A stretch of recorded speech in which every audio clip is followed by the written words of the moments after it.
প্রিয় ভাইয়ের আমার, এরপরে আমরা এখন আলোচনা শুনবো যে সমস্ত জিনিসের উপর যাকাত ফরজ হয় না, যে সমস্ত আসবাবের উপর, যে সমস্ত জিনিসের উপর, যে সমস্ত পোশাক পরিচ্ছেদের উপর যাকাত ফরজ হয় না, সেগুলি হচ্ছে নিজ অথবা অধীনদের অন্ন, বস্ত্র, বাসস্থান এবং যে সমস্ত বাহনগুলি আমরা ব্যবহার করি, অন্ন, বস্ত্র, বাসস্থান, বাহন, এগুলোর উপরে যাকাত ফরজ হয় না।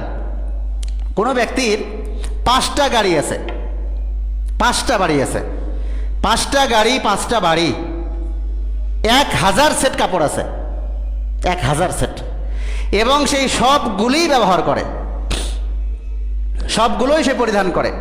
5টা গাড়ি সে ব্যবহার করে, একটা সে করে, একটা বাচ্চারা করে, একটা ওয়াইফ করে, আরেকটা রাখা থাকে মেহমানদেরকে দিয়ে করায়, বিভিন্নভাবে তো ব্যবহার হয় এবং সে ব্যবহারের জন্যই ক্রয় করেছে।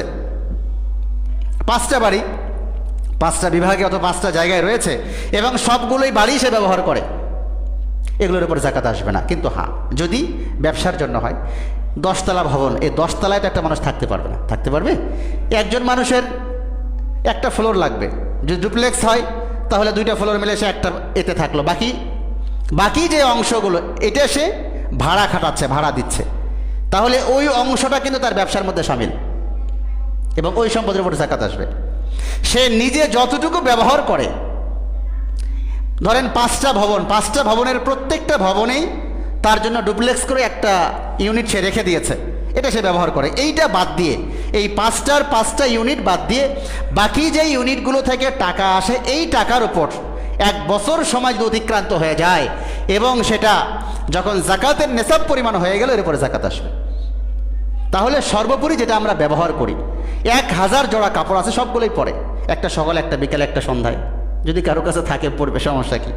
এরকম করে, অর্থাৎ সে ব্যবহারের জন্যই ক্রয় করেছে, ব্যবহার করে, তাহলে এগুলোর উপরে যাকাত আসবে না। কিন্তু হ্যাঁ, এরকম হয়েছে সে 10টা ব্যবহার করে, বাকি 200, 400, 500টা তার ক্রয় করে রাখা আছে, এটা কখনো ব্যবহার করেনি, রাখাই আছে, কখন করবে তারও কোনো হিসাব নাই। তাহলে যখন যাকাতের হিসাব করবে তখন এগুলো অতিরিক্ত, তার এই পোশাকগুলো এগুলো অতিরিক্তর মধ্যে হিসাবে চলে যাবে। তার 5টা গাড়ি আছে, সে 2টা গাড়ি ব্যবহার করে আর বাকি 3টা গাড়ি ভাড়ায় খাটায়, তাহলে ওই 3টা গাড়ি কিন্তু এর মধ্যে আসবে না। যে 2টা সে ব্যবহার করে, এই ব্যবহারটাই কেবলমাত্র এটা যাকাতের বাইরে, কিন্তু যেটা ব্যবসায় খাটায় সেটা যাকাতের মধ্যে অন্তর্ভুক্ত হয়ে যাবে। তো এইভাবে মূল কথা হচ্ছে অন্ন, বস্ত্র, বাসস্থান এবং গাড়ি যেগুলি সে ব্যবহার করে, এই ব্যবহারকৃতগুলোর উপর যাকাত আসবে না। কিন্তু ব্যবহারের বাইরে যেগুলি অতিরিক্ত, এই অতিরিক্তগুলো থেকে যে সম্পদটা, যে টাকাগুলি আসবে, এর উপর তাকে হিসাব করে যাকাত প্রদান করা লাগবে।